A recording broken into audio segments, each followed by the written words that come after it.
Hello dear students, my science academy पर आप सबका स्वागत है। हम पढ़ रहे हैं बीएससी पार्ट सेकेंड ईयर की इलेक्ट्रॉनिक्स और चैप्टर चल रहा है हमारा पीएन डायोड। और लास्ट लेक्चर तक हम देख चुके हैं पीएन डायोड का कैपेसिटेंस इफेक्ट। तो आपने मेरा ये लेक्चर नहीं देखा तो आप मेरी प्लेलिस्ट पे जाके देख सकते हैं। और आज का मेरा टॉपिक है पीएन डायोड इक्वेशन कैसे ड्राइव करते हैं।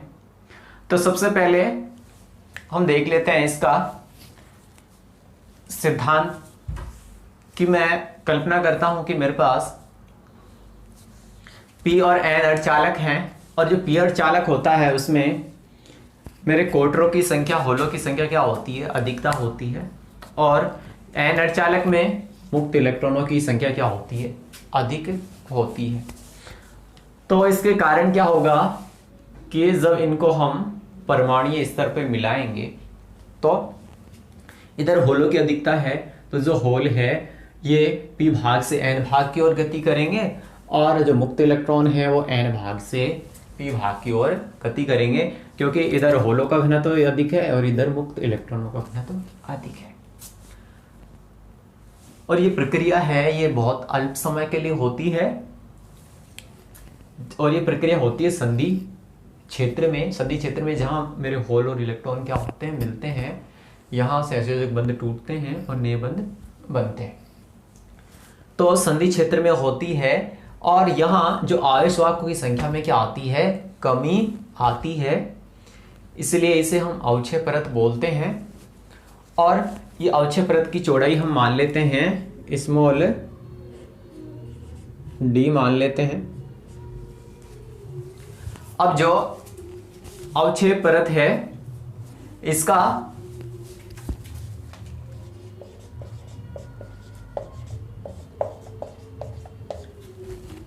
जो पी भाग है, यानी कि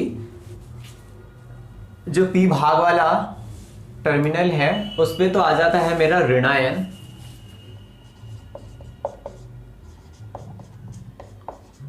वाले टर्मिनल पर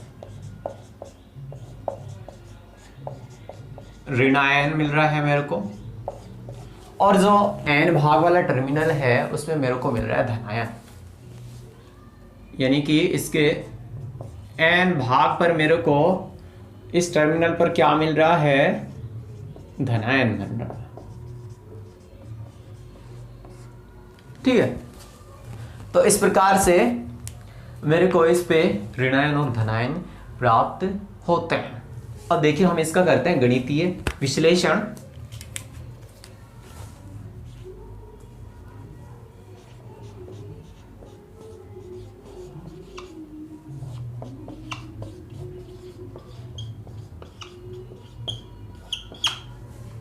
तो एक साइंटिस्ट था फर्मी, उसने बताया कि जो पी अर्धचालक में जो ग्राही ऊर्जा स्तर होता है वो संयोजी बैंड के निकट बनता है। यानी कि इसमें मेरे पास दो ऊर्जा स्तर होते हैं, एक होता है ECP और एक EVP। यानी कि ये मेरा चालन ऊर्जा स्तर है और ये मेरा संयोजकता, यानी कि ये मेरा चालन बैंड और ये मेरा संयोजकता बैंड। तो जो पी अर्धचालक होता है उसमें मेरा जो ग्राही ऊर्जा स्तर है वो कहाँ बनता है, संयोजी बैंड के निकट बनता है। यानी कि यहाँ बनता है, ये इसके पास बना देता हूँ।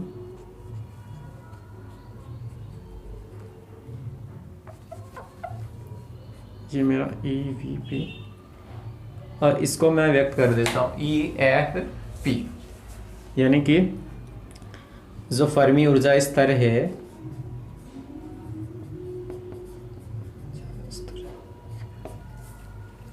ये मेरा चालन बैंड और ये मेरा संयोजकता बैंड। तो जो पी अर्धचालक है उसके लिए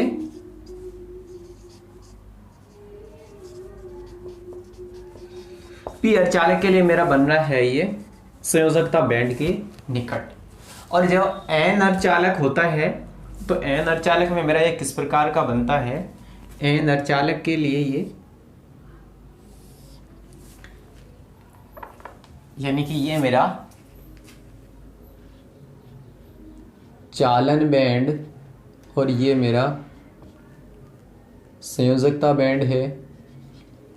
तो इसमें ये चालन बैंड के निकट बनता है, यानी कि जो दाता परमाणु का स्तर है वो कहाँ बनता है, चालन बैंड के निकट बनता है, कि यहां मेरा बनता है EFn। ये मेरा है पी अर्धचालक के लिए और ये मेरा है एन अर्धचालक के लिए।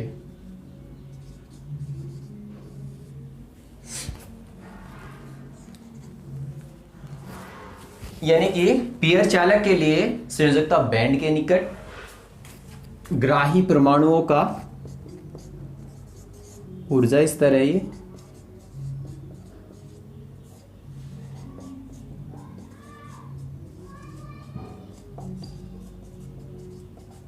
और ये मेरा दाता परमाणुओं का ऊर्जा स्तर है एन अर्धचालक के लिए।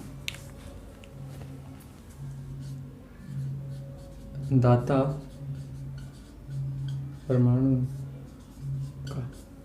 परमाणु का ऊर्जा स्तर है। तो नेक्स्ट देखिए अब कि जब जो मेरा पी अर्धचालक और एन अर्धचालक है इनको मैं परमाणु स्तर पर मिलाऊंगा तो जो साम्य अवस्था में मेरा फर्मी ऊर्जा स्तर है, यानी कि इसको मैंने व्यक्त किया है ये रहा, सॉरी, फर्मी ऊर्जा स्तर इसके लिए और फर्मी ऊर्जा स्तर इसके लिए दोनों क्या होते हैं, बराबर होते हैं साम्य अवस्था में। तो देखते हैं, तो डायग्राम से देखिए जब P और N अर्धचालक को परमाणु स्तर पर मिलाया जाता है तो इनके जो फर्मी ऊर्जा स्तर होते हैं वो क्या होते हैं, उनकी ऊर्जा एक बराबर होती है, यानी कि EFP बराबर होता है मेरा EFn के, यानी कि साम्य अवस्था की स्थिति में दोनों क्या होता है, फर्मी ऊर्जा स्तर मेरे बराबर होते हैं। आप डायग्राम से देख सकते हैं कि ये मेरा पी अर्धचालक, ये मेरा एन अर्धचालक, तो इधर ये मेरा संयोजकता बैंड है तो इसके निकट है फर्मी ऊर्जा स्तर, और इधर मेरा चालन बैंड उसके निकट है एन अर्धचालक में। तो साम्यावस्था में ये क्या होते हैं, लगभग इनकी ऊर्जाएं क्या होती है, बराबर होती हैं। ये डायग्राम से देख सकते हैं। जब पीएन संधि डायोड खुला परिपथ की तरह व्यवहार करता है तो जो धारा घनत्व होता है मेरा, उसका मान क्या होता है, शून्य होता है। यानी कि जब पीएन संधि डायोड खुले परिपथ की तरह व्यवहार करता है तो इस कंडीशन में मेरा जो धारा घनत्व होता है वो क्या होता है, अगर मैं धारा घनत्व को Jn से व्यक्त करूं तो ये क्या होना चाहिए, शून्य होना चाहिए। यानी कि जो धारा घनत्व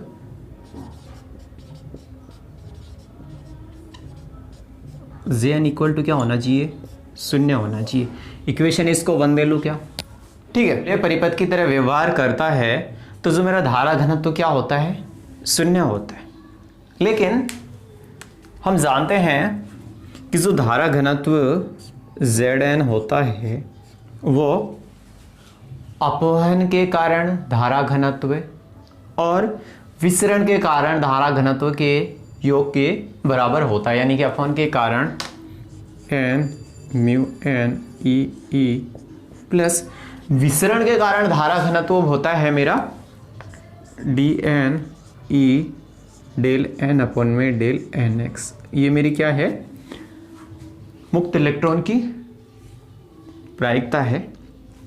तो ये इक्वेशन हमने देखा था विसरण धारा में, कुल जब रिजल्ट आया था मेरे पास कुल धारा घनत्व उसमें, तो ये मेरी इक्वेशन हो जाएगी 2। तो यहां से धारा घन तो क्या हो रहा है 0 और यहां से ये होता है। तो समीकरण 1 और 2 का हम यूज कर लें तो देखिए मेरे पास क्या आएगा, समीकरण 1 व 2 से, यानी कि n इक्वल टू मैं 0 कर सकता हूं यहां से 0 n mu n e plus D N E del N upon में डेल एक्स। अब देखिए नेक्स्ट,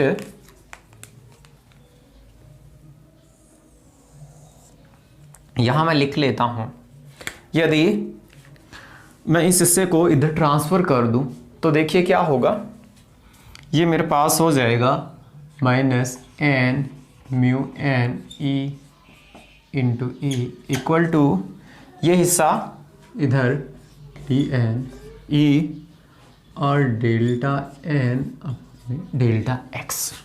तो देखिए ई से ई तो मेरा कैंसल आउट हो जाएगा और इधर जो म्यू एन है उसको मैं इधर डिवाइड कर देता और इधर मेरे पास क्या बचेगा, N E equal to D N upon में mu N into delta N upon में डेल्टा एक्स या डी एन अपॉन में डी एक्स। अब देखिए जो ये रिलेशन था, हमने आइंस्टीन का एक रिलेशन देखा था कि आइंस्टीन क्या कहता है। इस इक्वेशन को मैं दे लेता हूँ थर्ड, ये इक्वेशन है मेरी थर्ड। तो देखिए आइंस्टीन के अनुसार क्या रिलेशन आता था मेरे पास, आइंस्टीन के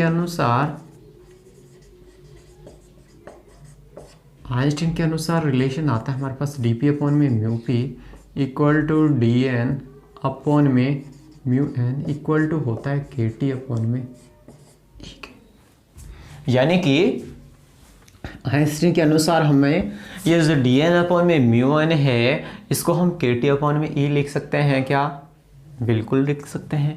यानी कि मैं यहाँ से कर सकता हूँ minus N E equal to K T upon में ई डी एन अपॉन में डी एक्स, इक्वेशन मेरी 4।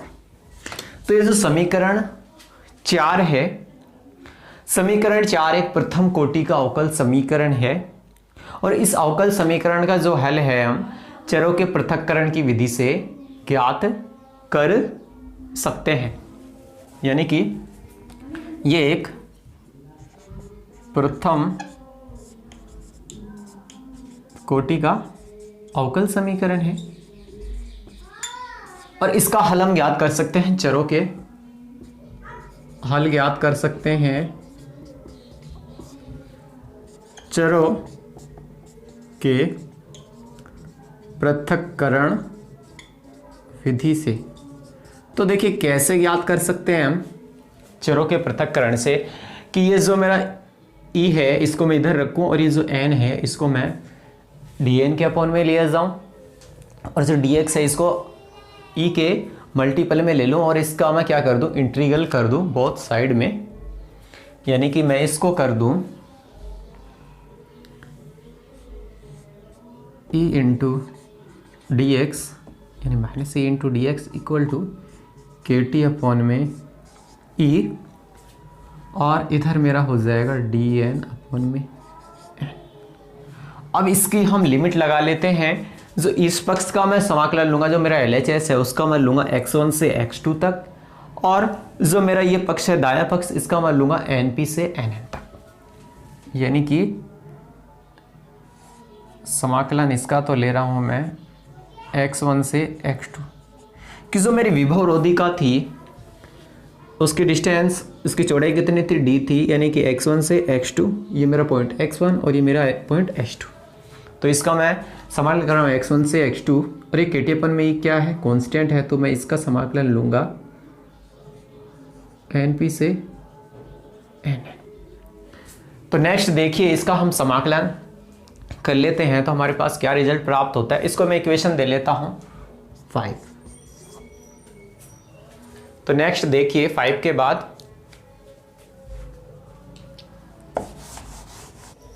तो देखिए जो इक्वेशन मेरी 5 है उसका जो LHS है यानी कि इक्वेशन मेरी 5i x1 से x2 minus e into D X equal to K T upon में e और n p से n n और 1 अपॉन में n डेल n।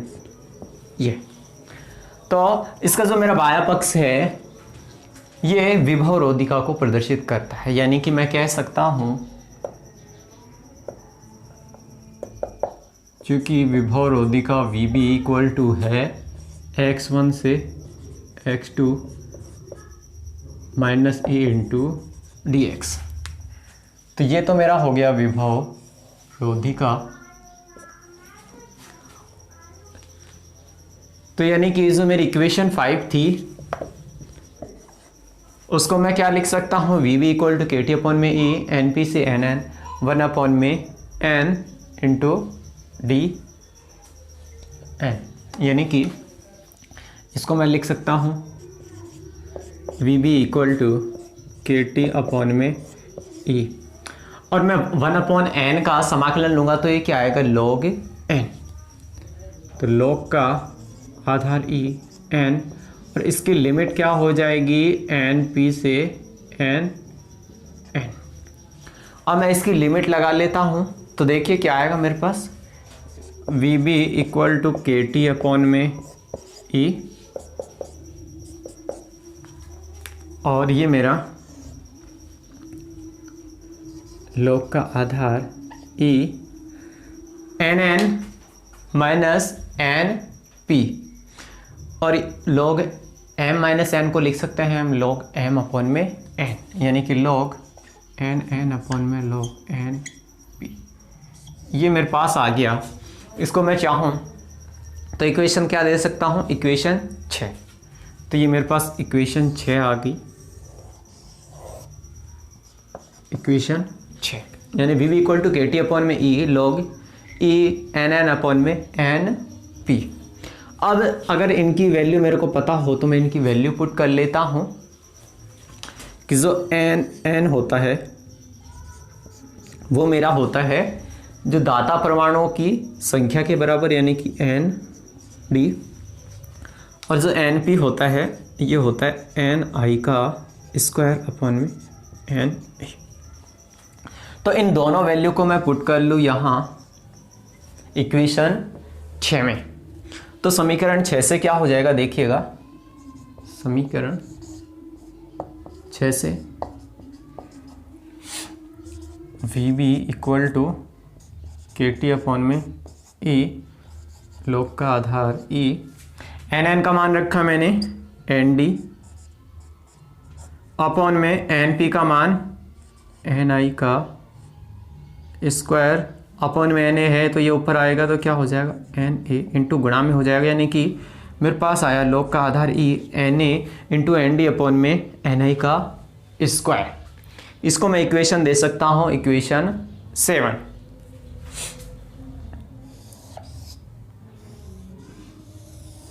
ये मेरा विभव रोधिका का व्यंजक आ गया, विभव रोधिका का व्यंजक। अब देखिए जो इसको मैं इक्वेशन दे लेता हूं 7, इक्वेशन 7। अब जो मेरी इक्वेशन 7 है इसमें यदि मैं इस E को इधर ट्रांसफर कर लूं और जो log है, चलो मैं ऐसा करता हूँ इक्वेशन 6 का यूज़ कर लेता हूँ और इक्वेशन 6 में E को मैं इधर ट्रांसफ़र कर देता हूँ और ये जो NN अपॉन में NP है यदि मैं इनका ऑर्डर चेंज कर लूँ यानी कि NP अपॉन में N कर लेता हूँ तो देखिए मेरे पास क्या होगा, समीकरण 6 से, समीकरण 6 से, तो समीकरण 6 से मैं क्या कर सकता हूँ, E VB equal to K T, इस ई को मैं इधर ट्रांसफ़र कर दूँ, ठीक है, और लॉग का आधार ई जो एन एन अपॉन में एन पी है, यदि मैं इसको करूँ एन पी अपॉन में एन तो मेरे पास माइनस बाहर आएगा, यानी कि माइनस के टी एन पी अपॉन में एन एन, ठीक है, ये कर सकता हूँ मैं।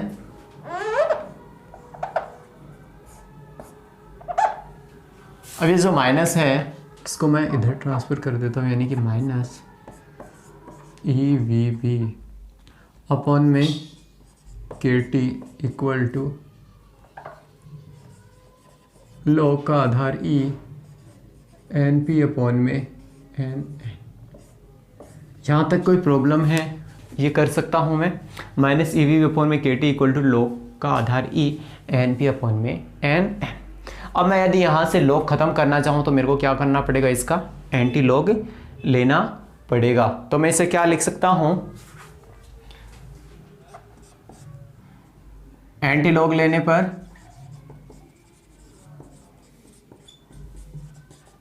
यानी कि ये तो हो जाएगा मेरा एक्सपोनेंशियल माइनस, यानी कि ई की पावर में आ जाएगा ई वी बी अपॉन में K T equal to log, sorry ये लॉग हट जाएगा यहाँ से और ये मेरे पास होगा एन पी अपॉन में एन एन।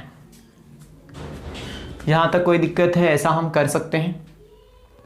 अब यदि मैं इसको इधर ट्रांसफ़र कर दूँ तो मेरे पास इक्वेशन क्या बनेगी, N P equal to N N exponential minus E V B upon में के टी।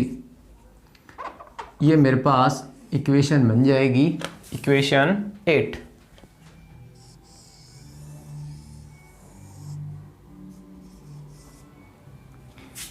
ये एन पी की फॉर्म में है। यदि मैं इसको पी की फॉर्म में चेंज करूं, यानी कि होल के लिए करूं, तो मेरे पास क्या हो जाएगी इक्वेशन ये, यानी कि ये मुक्त इलेक्ट्रॉन के लिए थी, अब मैं होल के लिए करूं, यानी कि पी अर्धचालक के लिए करूं, ये एन अर्धचालक के लिए थी।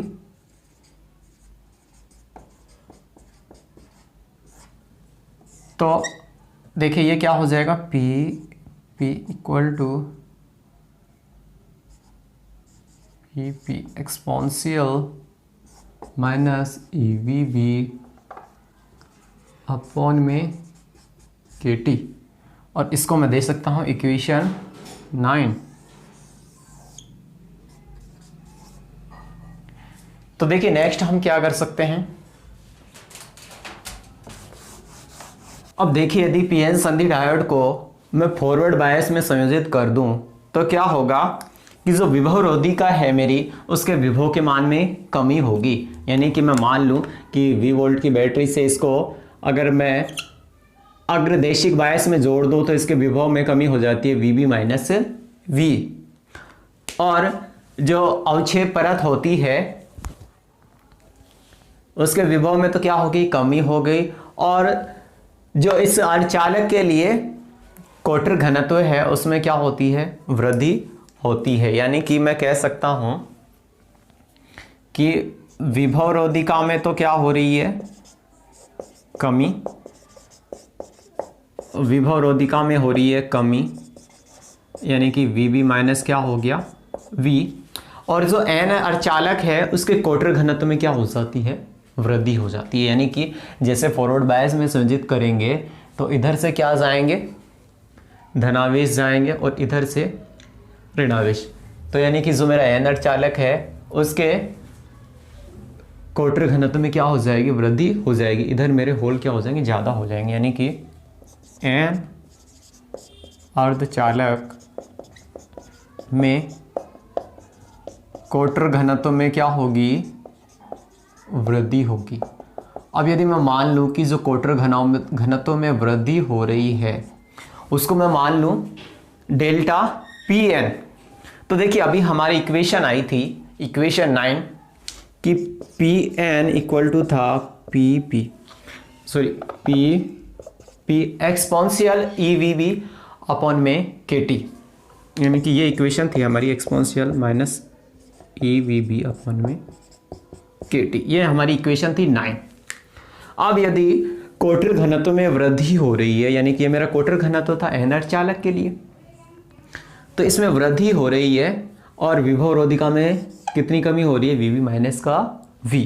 तो इक्वेशन 9 मेरी क्या हो जाएगी, P N plus delta P N, यानी कि जो मेरा कोटर घनत्व है उसमें वृद्धि हो रही है उसको मैं मान लूँ डेल्टा पी एन मान लूँ, क्या कि P N plus delta P N equal to क्या होगा, P P exponential E V B minus we.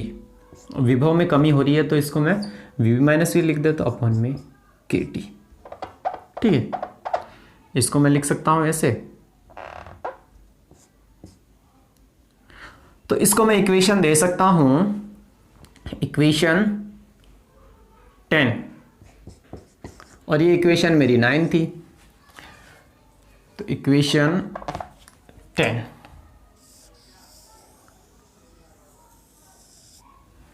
तो देखिए कि जो कोटर घनत्व में कितनी वृद्धि हुई है इसको हम देखने के लिए हम क्या कर देंगे, इक्वेशन 10 में से इक्वेशन 9 को घटा देते हैं, यानी कि समीकरण 10 में से 9 को घटाने पर, यानी कि मैं क्या करूंगा यहाँ कि P N plus delta P N minus P N equal to ये मेरा P P exponential minus E V B minus V upon में के टी और minus P P exponential minus E V B upon में K T, यानी कि समीकरण 10 में से समीकरण 9 को मैं क्या कर देता हूँ, माइनस कर देता हूँ। तो देखिए यहाँ से अब कुछ कॉमन आ सकता है क्या, जी बिल्कुल आ सकता है। यहाँ से मेरे पास जो P P exponential E V B upon में के टी कॉमन आ सकता है। तो मेरे पास देखो पी से पी एन से पी एन कैंसिल हो गया, तो delta P N equal to क्या बचेगा मेरे पास, यहां देखिए कि यहां से क्या बचा, डेल्टा पी एन, कि delta P N equal to मैं यहां से कॉमन ले रहा हूं ई वी बी अपॉन में, सॉरी दोनों में minus E V B upon में के टी कॉमन ले रहा हूं, यानी कि P P exponential minus E V B upon में के टी, ये मैं कॉमन ले रहा हूं। तो यहां से क्या बचेगा, माइनस इधर जाएगा, ये प्लस का हो जाएगा, यानी कि एक्सपोनेंशियल ई वी अपॉन में के टी, और इधर क्या बचेगा, माइनस का 1, यानी कि मेरे पास ये बच गया एक्सपोनेंशियल ई वी अपॉन में के टी माइनस का 1 बच गया। तो यहाँ तक कोई प्रॉब्लम, ये मेरे पास बच गया P P exponential minus E V B upon में के टी, और जो कॉमन लिया मैंने वो आया एक्सपोनेंशियल ई वी अपॉन में के टी माइनस का 5। तो ये मेरे पास आया कोटर घनत्व एन अर्धचालक के लिए। अब इसको मैं किस फॉर्म में कर सकता हूँ, एन की फॉर्म में भी कर सकता हूँ। इसको मैं इक्वेशन, चलो इसको delta N N equal to क्या होगा मेरे पास, यहाँ से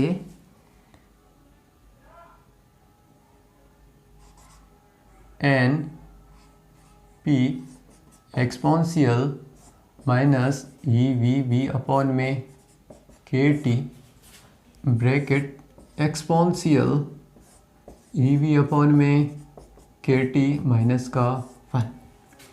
तो ये मेरे पास दो इक्वेशन आ गई, डेल्टा पी एन के लिए और डेल्टा एन एन के लिए, सॉरी एन पी के लिए, एन पी और ये मेरा एन एन के लिए। तो ये दो इक्वेशन आ गई और इक्वेशन यहाँ हमारी चल रही है 10। तो इसको मैं इक्वेशन 11 दे लेता हूँ, इसको इक्वेशन 12 दे लेता हूँ, यानी कि ये मेरी इक्वेशन 11 और ये मेरी इक्वेशन 12। अब देखिए हम जानते हैं कि जो अपवहन धारा होती है, अपवहन धारा क्या होती है?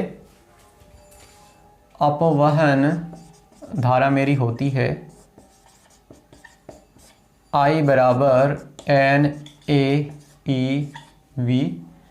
होती है, यानी कि IN equal to NAV into VN, यानी कि IN equal to delta NP A into E into VN, यानी कि यहाँ से मैं डेल्टा NP का इक्वेशन टेल से मान पुट कर सकता हूँ। तो मेरे पास क्या बन जाएगा ये कि IN equal to delta N का मान यहाँ से रख लेता हूँ मैं, तो N एक्सपोनेंशियल, यानी कि समीकरण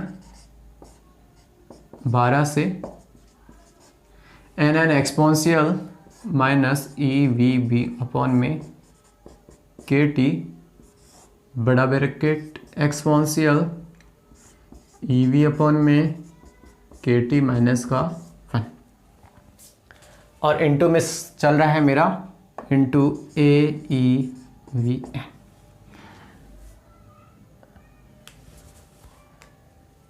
या फिर मैं इसको अब ये जो N इंटू N AEVN ये क्या है? एक कांस्टेंट है, और इस कांस्टेंट को मैं व्यक्त कर देता हूँ BN से, यानी कि मैं यहाँ से BN इक्वल टू मान रहा हूँ AEVN N exponential minus EVB upon में KT। इस पूरे को मैं क्या मान रहा हूँ? कांस्टेंट मान रहा हूँ कि AEVN into NN exponential EVB upon में KT। तो यहाँ से मेरे पास क्या हो जाएगा? ये IN बराबर हो जाएगा BN इंटू एक्सपोनेंशियल, ये बार का हिस्सा तो क्या हो गया? कांस्टेंट हो गया, तो ये मेरे पास आ जाएगा EV अपॉन में KT माइनस का 1। IN equal to BN exponential EV upon में KT माइनस का 1। इसको इक्वेशन में दे सकता हूँ 13। ये मेरे पास इक्वेशन 13 आ गई। तो नेक्स्ट देखिए,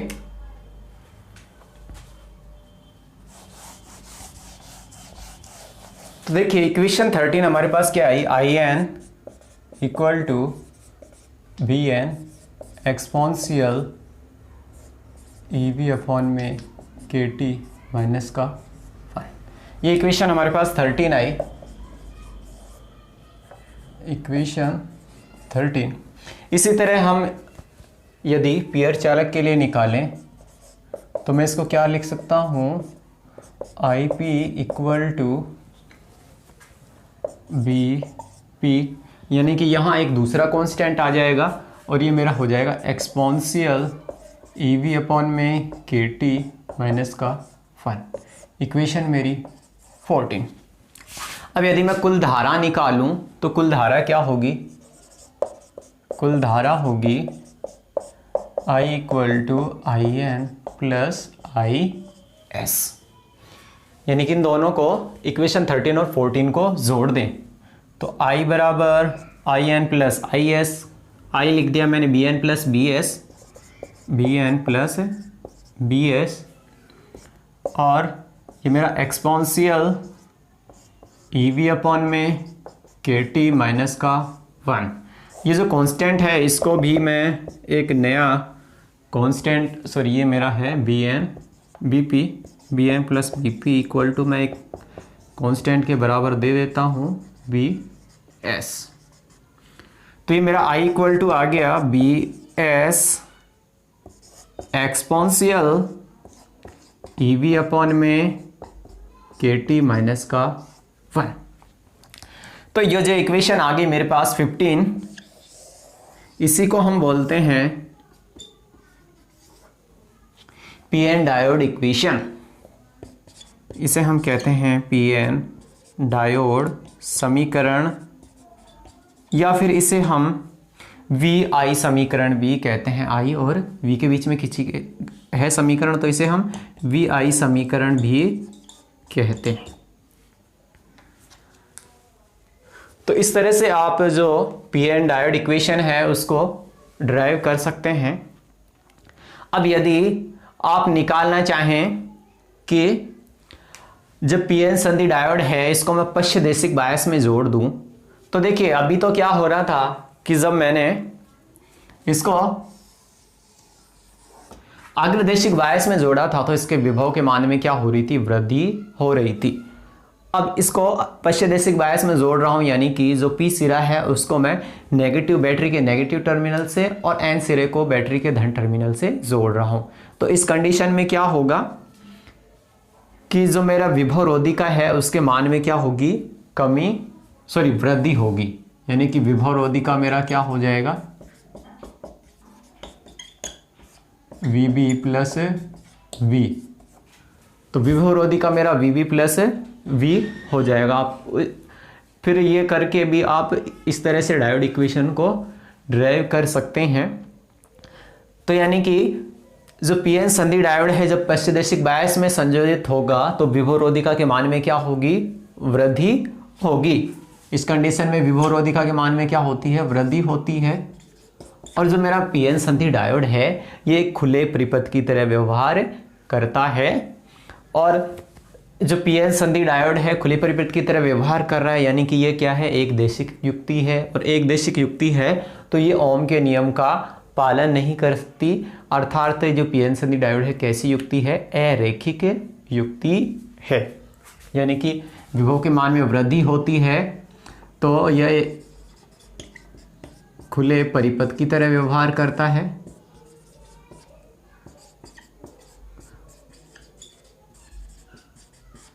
इसके अलावा आप कह सकते हैं कि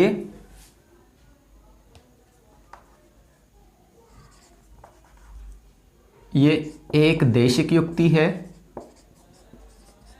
एक देशिक युक्ति है, या कह सकते हैं अरैखिक युक्ति है। और इसमें ओम के नियम का पालन नहीं होता, ओम के नियम का पालन नहीं होता है। तो ये चीज़ें आप बता सकते हैं पीएन डायोड इक्वेशन में, और इस तरीके से आप इसको ड्राइव कर सकते हैं। तो आपने मेरे को पेशेंस से सुना, इसके लिए धन्यवाद।